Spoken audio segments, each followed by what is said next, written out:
Hello everyone, myself Jaya Agarwal, Assistant Professor Political Science from SPCGCA Ajmer. I welcome you all in this video. Today we are going to study about the democracy, partyless system in democracy as propounded by some of our thinkers. And this is BA part, this is BA part second. This is paper second of BA part second. So let's start. Opinion is expressed in certain quarters that India needs a partyless government in the interest of national integration and efficient administration. Many of these people look upon parties as an undesirable organizations, and they would substitute for them other means for permitting popular expression and for implementing the people's will. Often they derive their ideas from Gandhiji and ideas of the Sarvodaya Society. The major exponent of a partyless government was Jayaprakash Narayan. He had been speaking and writing about such a system, but he had never given a clear-cut outline as to how the partyless democracy would work and how it would differ from a democratic system based on parties, and how it would meet the needs of a vast nation trying to cope with the problems of modern world and to develop the basis for a healthy national life. First of all, let's understand the expression partyless government. It certainly cannot mean a rule by one man or a few men. Such a rule would no doubt yield a government which would be devoid of parties. It would not, however, be a democratic government. What it appears to imply is a democratic government conducted by the representatives of the people, which nevertheless had no parties. It is well accepted that utter suffrage and fair elections are the essentials of a true democracy. Can such a democracy exist in the absence of different parties? It is clear that in a free country, different views would be held by different sections of the population. Some people would favor the retention of the status quo. Others would be inclined to gradual and moderate changes.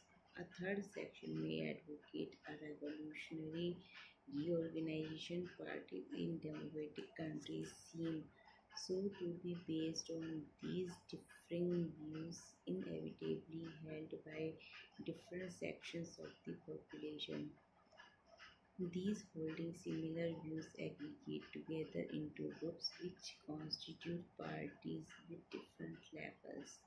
Thus, parties in some shape or other would seem to be necessarily bound up with the truly representative government. Even the so-called people's democracies have a huge monolithic party organization, more or less compelled, and which hold the key to power. It is not surprising, therefore, that all true democracies have a party system. When a party having a following of a large section of the population obtains a majority of seats in the legislature in a system where parliamentary government obtains, it naturally gets control over the executive. Our constitution has chosen the parliamentary system of government as being suitable to our needs. Can we have a partyless government in such a system? Could not the members elected to the legislature forget after the election that they represented a particular party and begin after the elections to treat themselves not as representatives of a party but of their respective constituencies as a whole, so that they would choose the views of the majority as well as the minority in their constituencies?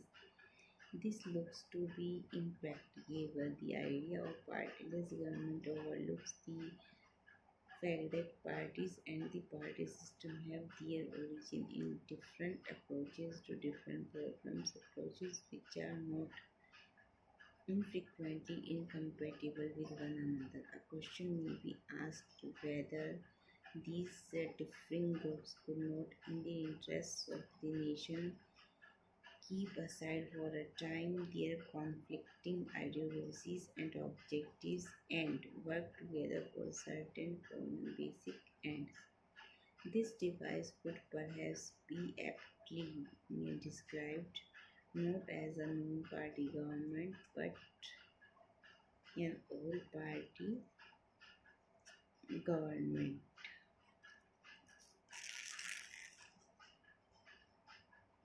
But the idea of a partyless government belongs to a political utopia based on idealization of politics and alternatively born of despair and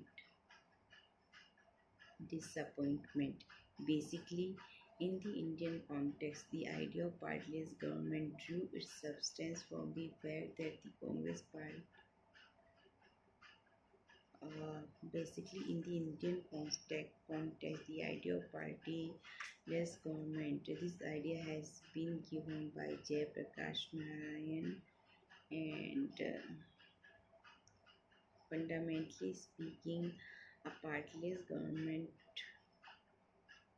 requires a party-less elections. If elections continue to be fought along party lines and with party levels, and if the politics of the country continues to be the politics of competing parties, it would be unrealistic to assume the possibility of a structural superimposition in the form of a partyless government. Unfortunately, even panchayats and municipalities in the country do not provide examples of partyless politics. It can be said, therefore, that a partyless government, by which is meant a democratic or representative government in any large nation in parties into democracies, are inevitable like the tides of the ocean. Monroe, in the American context, very correctly observes that the stone political parties which the builders rejected has become the chief stone of the corner. Those who talk of banishing political parties from the mentions of democracies may be compared with the pluralists who took the state by the front door but smuggled it by the back door. In the present context, therefore, partless government in the real sense of the term would necessarily remain a utopian dream. The promise of the uh, party system must necessarily remain distant and unreal. All we can hope for the present is a more viable party system, and meanwhile, a sprinkling of independents who may bring to bear upon the party system a certain moral pressure of non-partisanship with a broad and basic consensus between the parties. So that's all for today from my side. Thank you very much.